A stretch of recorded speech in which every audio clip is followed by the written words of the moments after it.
Hi, I'm David Layfield. Welcome to Affordable Housing Online's weekly Section 8 update. Today is Wednesday, February 25th, 2015, and we've got some big news today. We found a couple of big openings this week we want to talk about.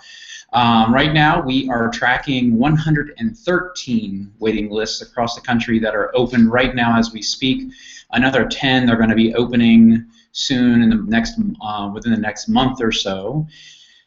So I'll jump into those in a second, but I did want to give a little bit of an update. We saw over the past week that the Philadelphia Housing Authority had put out a notice asking for anyone who had submitted a Section 8 waiting list application in 2010 when the waiting list opened up there to please make sure that your contact information is up to date by March 6th or you will be purged from the list.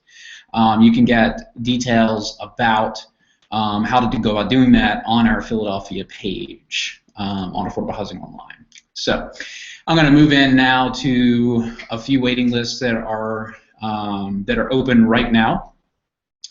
Some of them open just over the last couple of days, and others that we've discovered through our research. So Ventura, California opened actually on Monday, February 23rd. So far, it's open indefinitely. We haven't been able to determine a closing date. We'll keep monitoring that. You can print an application or pick up an application from several locations. You can get more details on our Ventura County page. And this is not a random lottery. It is the applications are ranked based on submission date and time. So the sooner you apply, the better. Another one, a big one that's open right now, it opened yesterday, February 24th. Is the Twin Cities area of Minneapolis-St. Paul. It's the Metropolitan Council. It's a regional opening. It does not include the cities of Minneapolis or St. Paul, but all that urban area that surrounds the Twin Cities area. It closes this Friday, 2 days from now, on February 27th. And yesterday, when it opened, they had nearly 14,000 applications come in on the first day. It's an online-only process. They're going to select 2,000 applicants by random lottery, and 95% of the slots are on the waiting list of those 2,000. So I guess that's 19,500. Or I'm sorry, 1,950 are reserved for local residents, folks that work or live locally in the 7 local counties, and then 5% of the waiting list will be made available to folks who are from outside of the area. This is the first time that the waiting list has been open since 2007, and they're expecting somewhere around 60,000 applicants. So I want to make sure that you knew about that, and if you go to our Metropolitan Council page on Affordable Housing Online, you'll even find a link to a nice map showing you the areas that it covers. Another one is Danbury, Connecticut. It opened on Monday, the 23rd of February. It's open until March 6th, and you can get pre-applications available online and get all that information on our website. It is a random lottery. They're going to pick 300 applicants, and those will be chosen on Friday, May 1st, and we're assuming they'll be published soon after that. There is a preference for very low-income families. That's 50% of the area median income, and single households. All right, so let's move into some that'll be opening soon, and there's a few big ones here that we've stumbled on over the last week, and we're really excited to tell you about because they've been closed for a while. Actually, just early this morning, we stumbled on St. Louis County, Missouri. So they're opening on March 9th. They'll be open through, that's a Monday. They'll be open through Friday, March 13th. It's online only, and it is a lottery.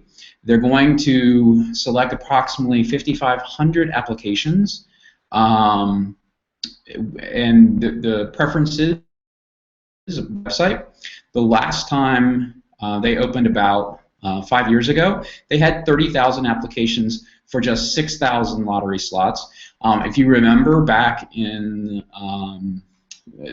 mid to last year, the city of St. Louis opened up. This is not the city, this is St. Louis County. So if you want more information about that, it's a very large metro area. You can find out all that information on our St. Louis County page on Affordable Housing Online. Okay, Bremerton, Washington. Bremerton's right across the bay from Seattle. It opens on Monday, March 2nd. It closes on Friday, March 15th, so you've got about 2 weeks there. It is an online-only application, lottery with 300 applicants being selected.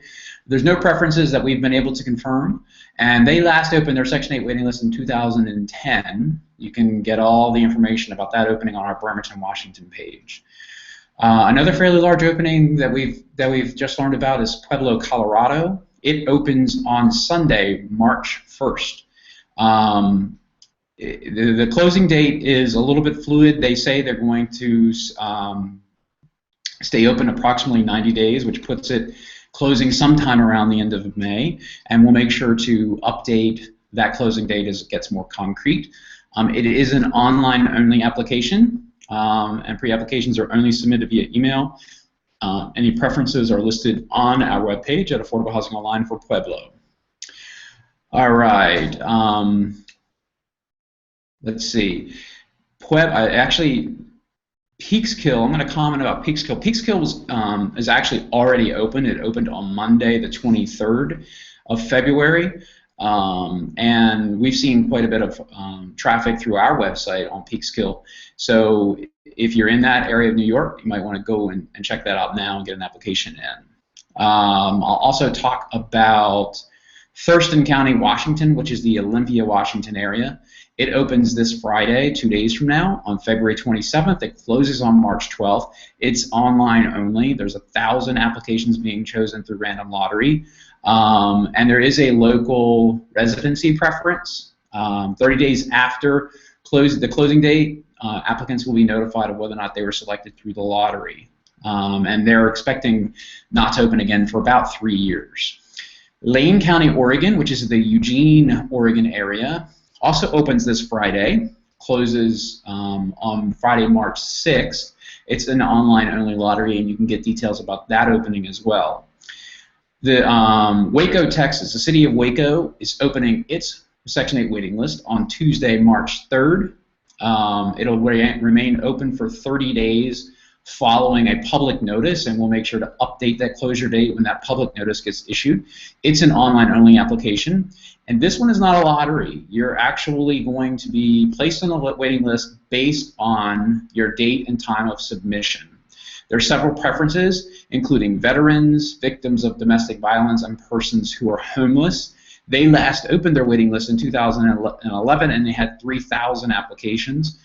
So remember, this one's timely. You want to put this one on your calendar because it's not a lottery. It's not an online one where you just apply during the open period. It's online, but you have to be among the first to apply if you want to be at the top of the waiting list. So make sure you put this one on your calendar if you're in the Waco area or looking to move to Waco. All right, I'm going to save the best for last.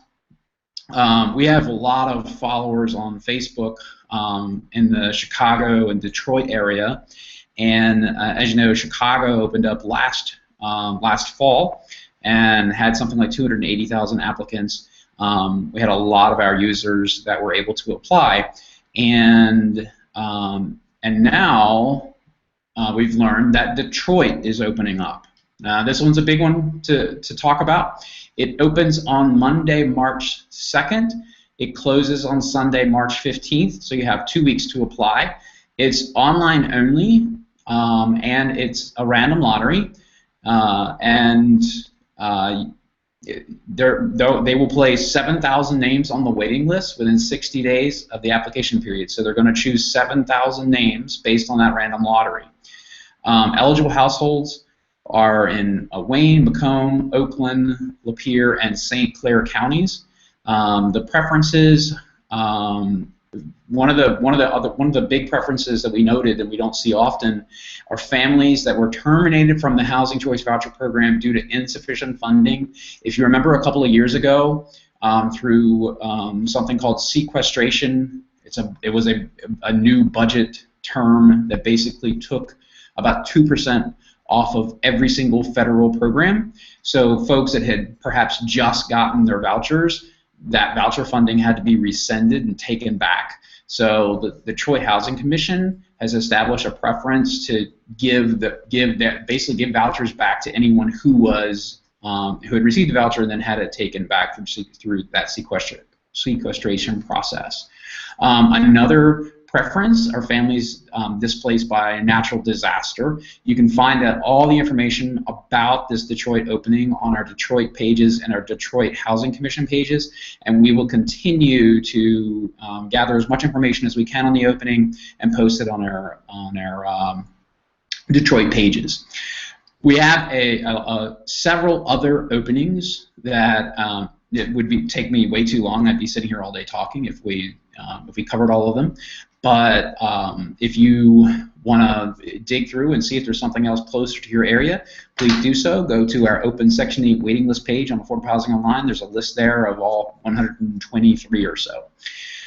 Okay, my favorite part of the weekly update is answering questions from our users, and it's an opportunity for me to get to share some of the knowledge that I've gained over the last 20-some years in the housing industry and help out our users. So I'm going to jump in. I'm going to do 3 questions today. And the first one is, if you live somewhere else in the U.S. when you receive a letter from on a voucher appointment but can't physically get to the appointment, can you request an interview via Skype or phone? And it's an interesting question. It comes up, I guess, whenever you apply from somewhere that's far away from your home, and the answer is almost exclusively that you have to show up at the Section 8 interview. The voucher interview is an integral part of the intake process whenever a housing authority is issuing a voucher, and it's all part of the qualification process. It's literally with many housing authorities, it's literally the meeting at which they'll hand you a housing voucher that you can then take out on the street and find a landlord and use to rent. So unfortunately, I'm not aware of any housing authorities that allow the interview to be done via phone or Skype or other telecommuting technologies. However, I guess it doesn't hurt to ask. So if you really can't make it and you can't get the appointment rescheduled, it might be worth asking the housing authority if they can make an exception. But it's not likely that they're going to do that. So our advice is, if you're going to sign up for waiting lists that are across the country or far away from you, you need to make sure that you have the ability to get there when your name comes up on the list and it's time to go to that interview. Otherwise, what's the point of applying to the waiting list in the first place? So I hope that answered the question. On to the next question, and that is, what should my credit score be in order to receive housing? Well, as it pertains to the Section 8 voucher program, your credit score, as far as the housing authority goes, is usually fairly irrelevant. They do care about criminal backgrounds, and they do a criminal background check, but a lot of housing authorities don't do a credit report per se. However, landlords in which you would use your voucher to rent housing from will almost always do a credit report. And they're going to look at your credit score, they're going to look at your report to see whether or not you've paid your rent in the past, whether or not you paid your credit card bills, whether or not you have big outstanding debts or there's a bankruptcy, whatever. So our recommendation is that you you know what's on your credit report, and you can get a credit report for free. It doesn't cost you anything. You should never pay to see your credit report. Every U.S. citizen or person has the right to view their credit report for free once per year from each credit bureau. So you should know what's on your credit report. You should know when you go into a landlord exactly what's on there, and even be proactive if there is a negative item on your credit report. Be prepared to explain to the landlord why that's there, so that it's not a surprise to him, and then it's not a surprise to you that, oh, the landlord doesn't want to rent to you now because you have something negative on your credit report. And the landlord will also appreciate you letting them know in advance and giving an explanation as to why that item might be there. So again, to get the voucher, your credit report and credit score is probably not that big of a deal.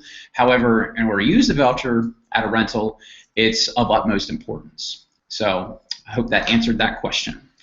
And lastly, this is an interesting one, and that is if you use a real estate agent to find a Section 8 rental, who pays the real estate agent's fee? Now, a lot of you probably didn't even realize that you could use a real estate agent to find a rental, and truthfully, most people don't do that. If you're renting, whether it's using a voucher or not, most people don't use a real estate agent. But however, some rental markets are really tight, which means that it's hard to find a decent rental, and sometimes you're forced to go use a real estate agent. New York City is a prime example of a real estate market where a lot of rentals go through real estate agents. So the question is, if I do use a real estate agent to secure a rental that I'm going to use my Section 8 voucher for, who pays the real estate agent's fee? And the answer is, there really is no answer. It could be the landlord paying it, or it could be you paying it, or it could be a combination of both. I can tell you that Section 8 won't pay it, but the landlord may just pay the real estate agent as a commission to find him a client. But in many cases, for example, in New York, most of the time the renter is actually paying the real estate agent the broker fee to find that rental. So kind of a non-answer, but it's the truth. It depends. You should always make sure, though, that you know in advance who's paying the fee, and in the contract that you sign with the real estate agent as a renter, the contract where he's finding you a rental, it's going to say in there who's paying the fee, how much the fee is. You really should make sure that you've read that and you understand it, and that it's reasonable. Most fee structures are somewhere between, say, 1 month's rent and 15% of the total value of the lease, which would be the monthly rent times 12. But it can vary from market to market. So anyway, hopefully I answered that question. All right, that's it. That's all I have for today. I've been talking long enough. If you have any questions for me next week, shoot them over via email. You can also post them here in this event, and we'll try to answer them in the comment stream. And we'll pick out some of the good ones, and I'll talk about them next week. And hopefully we helped you find some housing assistance today. Okay, have a good day.